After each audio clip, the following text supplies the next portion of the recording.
korupsi itu jangan ditangkapi. Itu nanti kalau ditangkapi justru membuat kita jelek di persepsi internasional, interaksi publik. Konstitusi kita bilang bahwa pelaku ekonomi ada 3. Satu adalah korporasi, boleh dia lakukan akumulasi, memang tugas korporasi adalah lakukan akumulasi. Mesti untung korporasi itu, bagus. Tapi ada pelaku kedua, BUMN.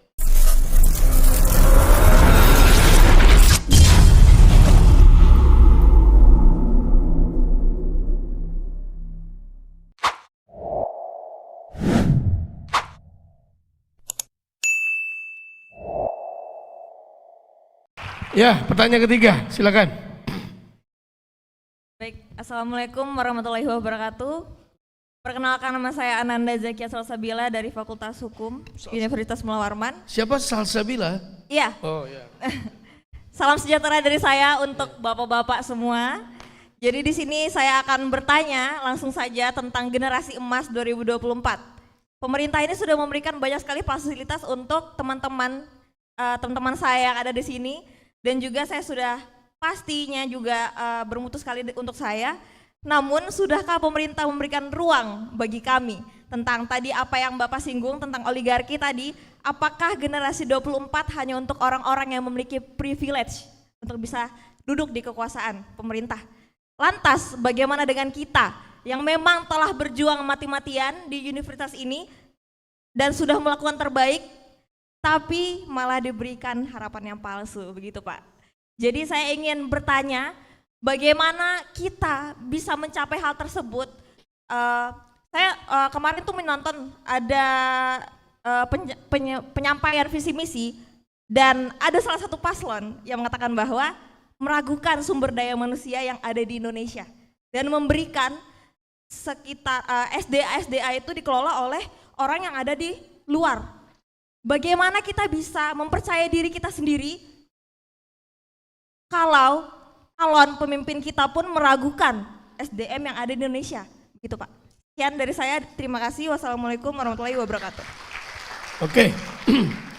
Mas Dimas dulu jawab, Mas. Mas Dimas dulu yang jawab.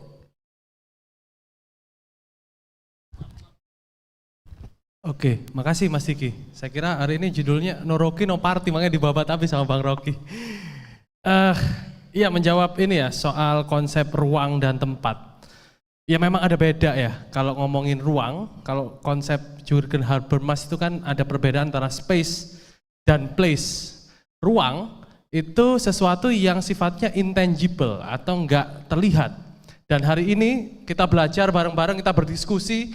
Hari ini yang alhamdulillah saya lihat sebenarnya cukup dua arah, karena teman-teman juga kemudian banyak pertanyaan kritis. Dan tempat itu sifatnya tangible, terlihat.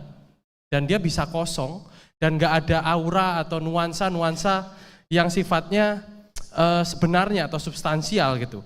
Jadi ketika ngomong soal kemudian bagaimana harapan atau bagaimana kemudian masa depan anak-anak muda Indonesia dalam konteks demokrasi dan membangun bersama, itu persis seperti yang tadi sudah dipaparkan ya, bukan satu harapan sebenarnya. 2045 itu bukan harapan, dia hoax, dia adalah ketakutan. Karena kita dituntut, kita dipaksa untuk bisa kemudian melangkah atau menuju apa yang kemudian cita-citakan sama orang-orang yang masuk dalam kelompok oligarki. Iya kan? Gimana kemudian orang-orang, segelintir orang yang punya kekuasaan, yang punya privilege, kalau kata Mbak Salsabila, itu menyuruh kita, anak muda, untuk bisa menjadi generasi emas. Itu kan logika yang sifatnya kita nggak punya kebebasan untuk kemudian bisa mengartikulasikan apa pandangan kita, apa orientasi kita soal 2045. Pandangan kita dibentuk oleh orang-orang dengan kacamata ekonomi dan bisnis. Bahwa 2045 itu kita punya satu generasi emas yang bisa bersaing secara ekonomistik semata dengan negara-negara lain. Itu salah satu cara atau pola pikir yang salah, dan harusnya hari ini teman-teman, kalau saya diizinkan provokasi juga, anak muda itu harus banyak mengetahui soal isu-isu sosial, problem sosial. Isu-isu yang kemudian dekat dengan teman-teman. Teman-teman ada di Kalimantan Timur, tempat lokasi satu mega proyek ibu kota Nusantara yang tentu nggak cuma hingar-bingar pembangunannya, tapi ada permasalahan sosial, permasalahan ekonomi dalam konteks korupsi, permasalahan budaya, akan ada pencerabutan budaya lokal pasti, akan ada hilangnya habitat fauna dan flora, yang ini jelas harus dikawal oleh kawan-kawan semua yang ada di Kalimantan Timur dan khususnya anak muda, supaya apa? Supaya tidak ada keserampangan atau kesewenang-wenangan dalam mengartikulasikan pembangunan. Dan yang kedua, anak muda itu nggak cuma ngomongin soal nafsu kekuasaan. Yang hari ini kalau teman-teman lihat setelah putusan MK nomor 90 dianggap bahwa anak muda ini harus punya kekuatan politik. Saya rasa kekuatan politik bukan cuma diterjemahkan sebagai politik formal kekuasaan saja, yang mana orang muda harus berpolitik dalam kontestasi elektoral, tapi anak muda harus membangun politik kewargaan, yaitu politik di mana teman-teman berpartisipasi dalam membangun, mulai dari itu aspek intelektual, aspek kemudian sosial, dan aspek kultural. Itu yang harus kemudian dibangun oleh anak muda, generasi muda. Jadi mau 2045, 2030, peran anak muda itu sangat sentral ke depannya. Terima kasih Mbak Salih, semoga menjawab. Mas, Ya, makasih banyak. ya, Bang Diki. ya. Jadi privilege itu maksudnya dia mungkin melihat gambaran. Kok ada orang tertentu masih muda tiba-tiba bisa jadi ketua partai, tiba-tiba bisa jadi wapres. Sementara generasi muda ini kira-kira harapannya bagaimana kalau tanpa ada privilege seperti itu? Kira-kira lebih gitu, Bang. Mas Novel, silakan. Baik, terima kasih. Memang tadi ada beberapa hal yang terkait dengan tadi bilang privilege, terus ada keadaan yang tidak sesuai dengan yang diharapkan dan lain-lain. Jadi kalau pandangan saya begini, memang melihat permasalahan politik di Indonesia, memang kalau melihat segala kekacauan terjadi ini semuanya pasti karena masalah politik. Karena politik di situ ada kewajiban dia untuk pengawasan, ada kebijakan, ada penganggaran, yang itu semua dilaksanakan oleh DPR semestinya. Tapi ada lembaga politik yang itu dibaliknya itu semua. Jadi ketika kita melihat permasalahan itu semua, tentunya di sini menjadi tantangan buat kita. Pilihannya kan gini, kita mau sekedar marah-marah, tidak ada solusi, atau kita kemudian mengambil posisi produktif untuk menggedor pintu-pintu yang harus digedor dalam rangka untuk memaksa mereka kemudian memahami bahwa orang yang mengawasi banyak, orang yang akan tidak mendiamkan itu banyak. Kalau kita lihat, banyak hal yang dilakukan dan sebetulnya mengganggu akal sehat. Contohnya, dibuat persepsi seolah-olah korupsi itu kalau ditangkapi, ini contoh nih ya, karena kalau bicara terkait dengan tadi kesenjangan, ketidaksesuaian keadaan itu pasti kita bicara korupsi juga, karena korupsi di politik banyak, korupsi di penegak hukum banyak, dan itu menjadi induk permasalahannya di sana. Kalau kita lihat, berapa banyak kemudian pejabat-pejabat kita mengatakan korupsi itu jangan ditangkapi, itu nanti kalau ditangkapi justru membuat kita jelek di persepsi internasional, interaksi publik. Itu kan pembodohan. Tapi berapa banyak kita yang berbicara? Kita lihat, kita cukup cegah saja.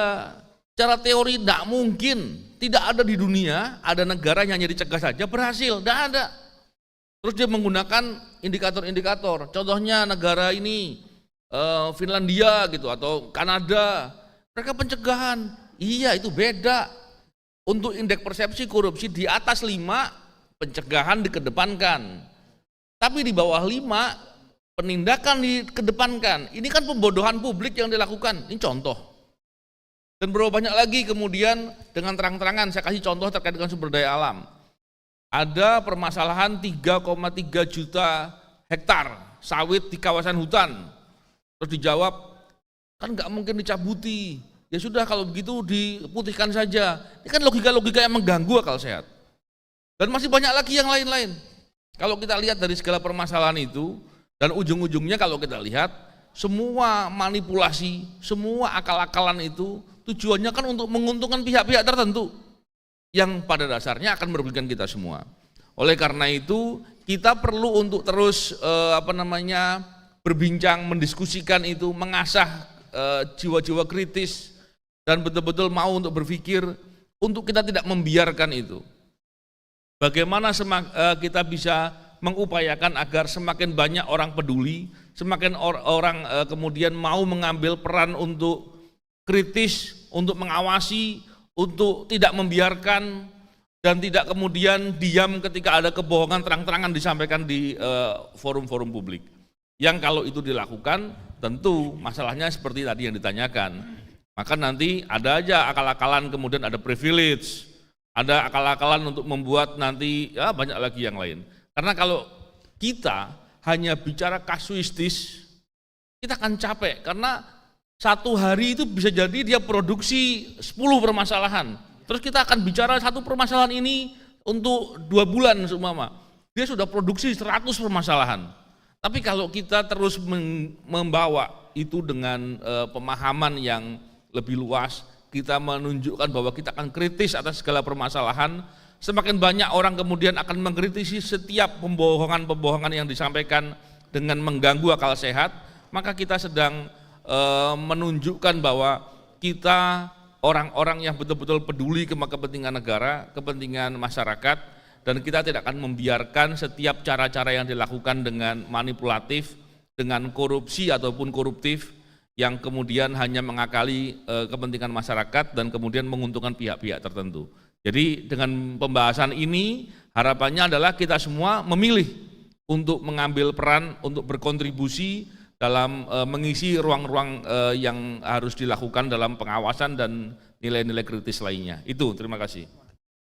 Mas Yudi, poinnya adalah soal privilege, bahwa sepertinya masa depan tuh hanya untuk anak muda yang punya privilege.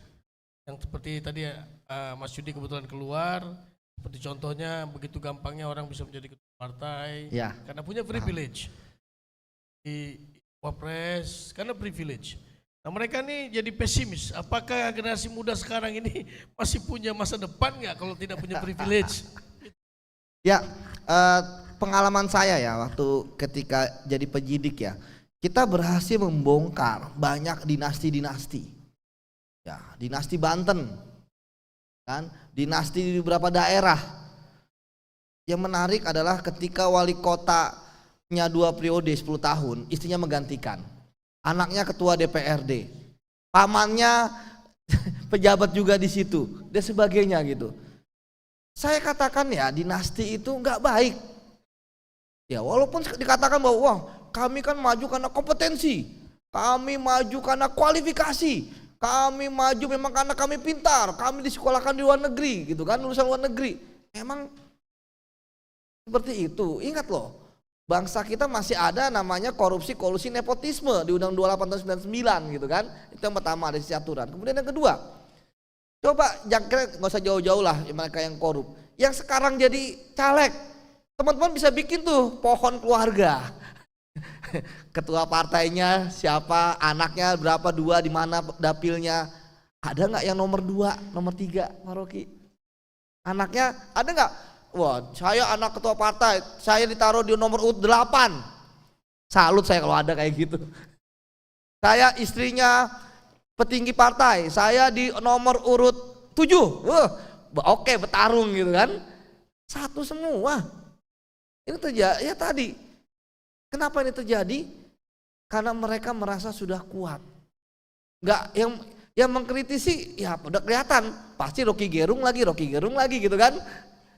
Nggak banyak orang lagi sekarang. Saya aja di samping beliau udah berdoa nih, bilang, wah minimal saya jadi saksi nih habis dari sini. Artinya apa? Artinya bahwa butuh banyak orang-orang bersuara. Masa depan suram nggak juga gitu kan? Pasti harus semangat. Cuman ya seperti ini harus kita sikat gitu kan? Contoh ya, dinasti korup. Ketika istrinya yang menjabat, dia tidak menjabat, tetapi secara de facto yang menguasai pemerintahan di tempat itu adalah dia. Istrinya hanya boneka. Setiap vendor ngasih duitnya ke suaminya. Setiap kepala dinas nyetor ke suaminya. Itu yang terjadi. Dan kita tangkap ya istrinya AO gitu kan. Dan kemudian kualitas, saya pernah kita pernah menangani kasus gitu kan. Kita karena tim ya, bukan karena Pak ya. Karena kami kan Satgas. Kita menangani suatu kasus, ada seorang bupati ya, karena dia hanya boneka. Ketika ditanya apa tugas bupati, kan biasa kalau kita BAP tugas bupati itu tanya, apa tugas bupati? Memimpin upacara bendera. Gawat, saya bilang, gimana daerah yang mau maju? Ya kan? Itu kenapa? Karena dinasti. Cuma ya tadi saya katakan bahwa melawan yang kayak gini kan berat, lingkaran setan. Korupsi itu terjadi karena pengusaha hitam ya bergabung dengan penegak hukum yang korup ya, bergabung dengan oligarki, bergabung dengan pemerintah, bergabung dengan legislatif, bergabung dengan yudikatif, selesai semua yang melawan. Tapi ya pasti semua itu ada batasnya. Nah, ya apa yang bisa teman-teman lakukan? Yang pertama, ya kompetensi teman-teman ya. Kemudian kedua, bertarung dengan orang yang punya privilege itu sebenarnya gampang gitu. Kenapa? Karena mereka hanya bisa menyusu dengan orang tuanya.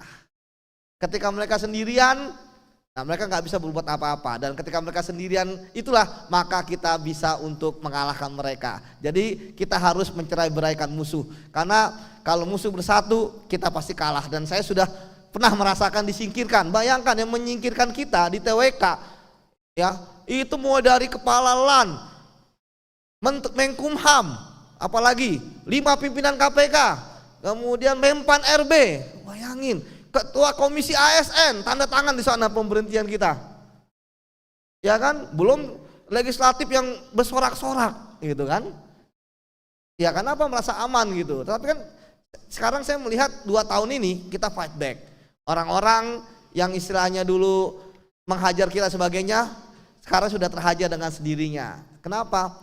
Karena tadi dunia ini berputar. Seperti itu teman-teman, bahwa mungkin mereka merasa saat ini berkuasa, tapi yakinlah bahwa kekuasaan itu, apalagi orang-orang yang korup itu pasti akan jatuh. Demikian teman-teman. Oke. Bisi, Pak, mau. Yopin, gimana Ya. kamu? Kalau dari saya mungkin ingin menambahkan apa yang disampaikan oleh Bang Yudi dan Bang Novil dan Mas Dimas. Jangankan misalnya bicara 2045 misalnya, hari ini pun di 2023 bagaimana banyak kawan-kawan yang kemudian akan mengambil peran dalam bangsa ini yang juga terseok-seok gitu, harus merangkak gitu. Karena kalau misalnya kita bicara dalam konteks mengambil peran mengurus bangsa ini misalnya, atau mengambil peran, kita lihat banyak yang kemudian lahir dari klan politik gitu. Ada yang kemudian misalnya mencalonkan diri sebagai caleg DPRD Kota Samarinda misalnya. Dia tidak jauh-jauh lahir dari anak wali kota misalnya, lahir dari anak wakil ketua DPRD misalnya. Akhirnya ketika misalnya dia dapat posisi di DPRD misalnya, dia tidak punya gagasan karena dia lahir daripada klan politik itu tadi, dari keluarganya. Bukan lahir daripada gagasan yang kemudian dia ingin ambil peran dalam masyarakat gitu. Kalau kata orang Bugis sering bilang bahwa 3 hal yang kemudian bisa meloloskan orang hari ini misalnya. Pertama, daleh itu artinya rezeki. Doi itu artinya uang, dan dekeng itu adalah orang dalam. Nah, dan itu yang kemudian hari ini kita lihat bagaimana terus dipertontonkan gitu. Yang mengambil peran ya mereka yang kemudian juga lahir daripada klan-klan politik, dari keluarga yang juga sudah membangun dinasti politik gitu. Mungkin itu saya, terima kasih. Oke, terus kamu sebagai generasi muda melihat situasi sekarang ini lebih banyak kesempatan pada orang-orang yang punya privilege tadi. Kamu sendiri bagaimana untuk menjalankan masa depan kamu itu, kira-kira apa yang ingin kamu lakukan? Oke. Ya, kalau dalam konteks gerakan mahasiswa misalnya, kita hari ini diperhadapkan dengan musuh kita yang sangat nyata misalnya dalam hal mengambil peran dalam bangsa ini. Tentunya kita ada namanya gerakan alternatif misalnya. Di dalam gerakan nasional kita melihat bagaimana hari ini di tataran gerakan mahasiswa misalnya atau gerakan gerakan alternatif menjadi kebingungan harus mau ngapain. Tentunya pertama kita harus meningkatkan kualitas diri, itu tidak jauh-jauh kita meningkatkan kualitas diri, kemudian juga menjaga moralitas kita untuk kemudian tidak ikut mengikut jalan dan jejak-jejak mereka tentunya gitu. Karena saya masih percaya bahwa privilege yang sebenar-benarnya adalah bagaimana kita berjuang dengan sebenar-benarnya tanpa melibatkan orang lain. Oke, jadi poinnya adalah kita mempersiapkan diri dengan meningkatkan kualitas diri, kemudian menjaga tetap integritas, moralitas kita masing-masingnya. Moralitas itu tetap dijaga. Sampai kapanpun jangan ikut-ikutan mereka, itu poinnya. Bang Rocky. Mereka pesimis. Lihat saja. Ya, soal kita ada di situ memang, bahwa kita pesimis karena kita tidak punya cara. Saya sebut sementara ini kita tidak punya cara. Karena membayangkan bahwa struktur oligarki itu menetap. Tapi sebetulnya istilah oligarki itu kurang cocok lagi sekarang. Kenapa? Oligarki itu artinya sejumlah orang oligarki melakukan tindakan oligopolis itu.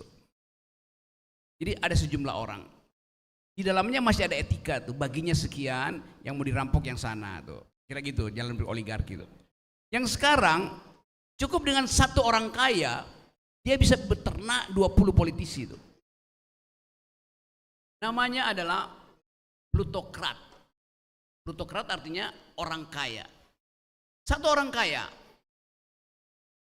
di Kalimantan bisa beternak 3 gubernur di Kalimantan, 7 bupati di Jawa, 19 anggota DPR di Jakarta. Karena dia akan atur, coba saya terangkan cara saat ini. Okay. Dia ingin supaya seluruh konsesi dia, perpanjangan izin segala macam, bisa bertahan 20 tahun ke depan. Kan dia mulai tahu, mulai cari partai mana yang bisa dia sogok supaya caleg-calegnya itu dari awal mengetahui misi dari si oligarki ini. Oke, sebut partai A. Dia kasih uang aja partai A itu. Caleg mau berapa? 20, separuh saya biaya ya. Gimana DPR? Buat apa? Buat mengatur regulasi. Regulasi di mana? Regulasi di Kalimantan. Jadi diatur dari Senayan, regulasi di Kalimantan tuh, macam-macam cara. Terus dia berpikir, bagaimana kalau misalnya anggota DPR itu yang berasal dari Kalimantan ditangkap KPK tuh? Oke, dia berpikir sebelum ditangkap maka polisi di Kalimantan harus dia urus dulu. Jadi dia cari mana polisi yang mampu untuk dia sogok, dia pindahin misalnya dari Brebes ke sini. Oke. Aman. Ternyata enggak. Polisinya berubah ketika bicara dengan BEM Unmul, polisinya jadi akal sehat. Dia tangkap juga tuh anggota DPR-nya. Oke, akhirnya masuk penjara. Si oligarki, si plutokrat, bayangin kalau dia masuk penjara, mesti dipastikan bahwa di penjara itu dia bisa setiap Jumat malam keluar, pulangnya Senin pagi tuh. Maka dia cari kepala lapas yang nakal siapa? Kodenya di Medan dia pindahin ke sini nih. Dia udah bayangkan itu. Kalau akhirnya bayangan-bayangan ini dia praktekkan, maka dia yakin bahwa tahun politik itu adalah tahun peternakan aparat, tahun peternakan politisi itu. Jadi pekerjaan oligarki adalah beternak politisi, itu intinya. Hanya itu pekerjaan oligarki. Simpel sekali itu. Kenapa itu terjadi? Karena paradigma ekonomi menguasai seluruh lapisan masyarakat. Konstitusi kita bilang bahwa pelaku ekonomi ada 3. Satu adalah korporasi. Boleh dia lakukan akumulasi, memang tugas korporasi adalah lakukan akumulasi. Mesti untung korporasi itu. Bagus. Tapi ada pelaku kedua, BUMN. BUMN tidak boleh cari untung. BUMN merawat hak rakyat.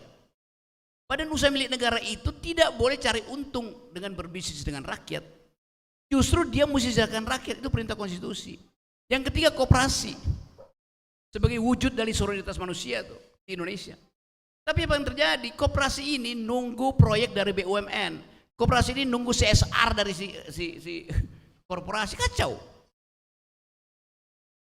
Jadi market ekonomi boleh tadi untuk mengefisienkan supply demand, market ekonomi. Yang terjadi sekarang bukan sekedar market ekonomi tapi market society. Di Rempang itu yang diperhatikan market society. Anda penduduk Rempang perlu apa? Kami mau pakai lahan Anda tuh. Ditanya perlu apa? Rumah, kita bikinin apartemen. Rumah itu bukan house bagi masyarakat adat. Tapi bukan home, tapi sekedar house, bangunan. Bukan home.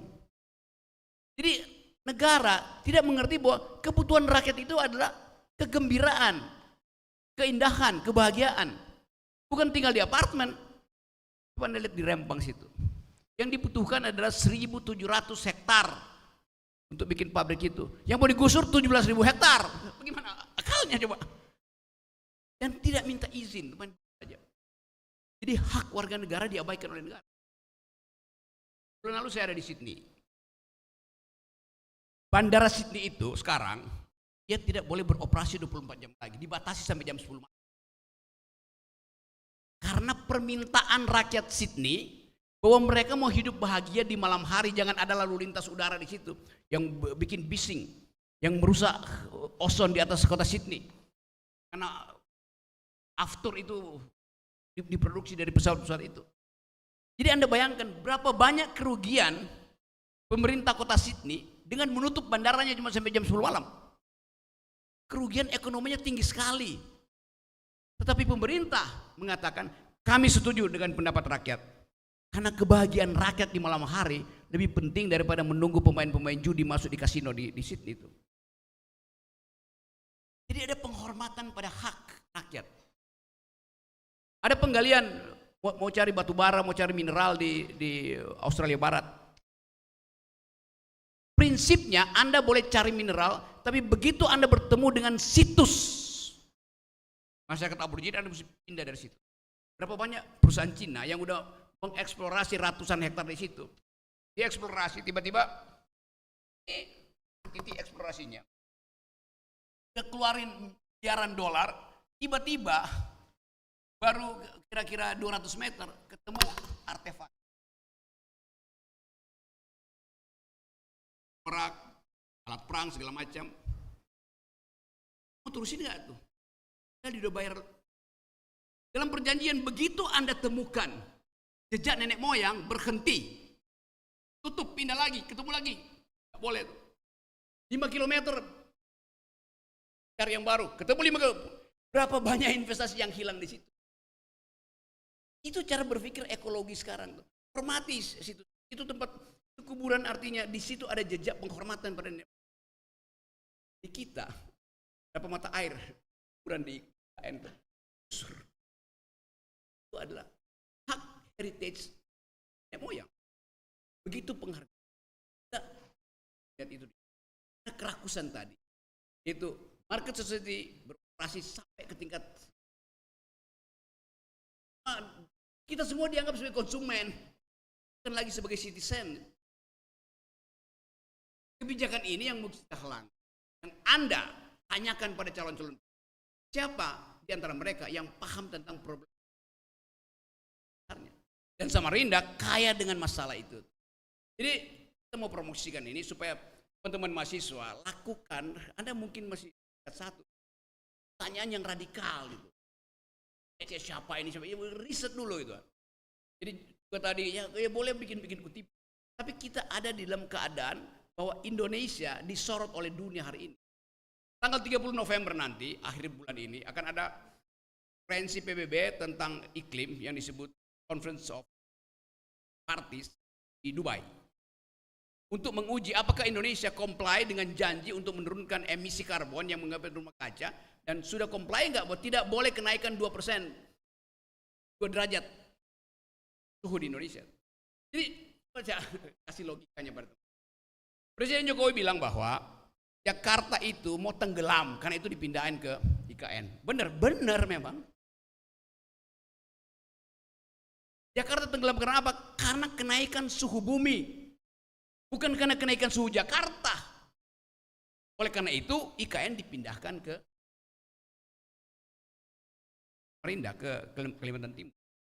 Begitu mulai digali, ditebang.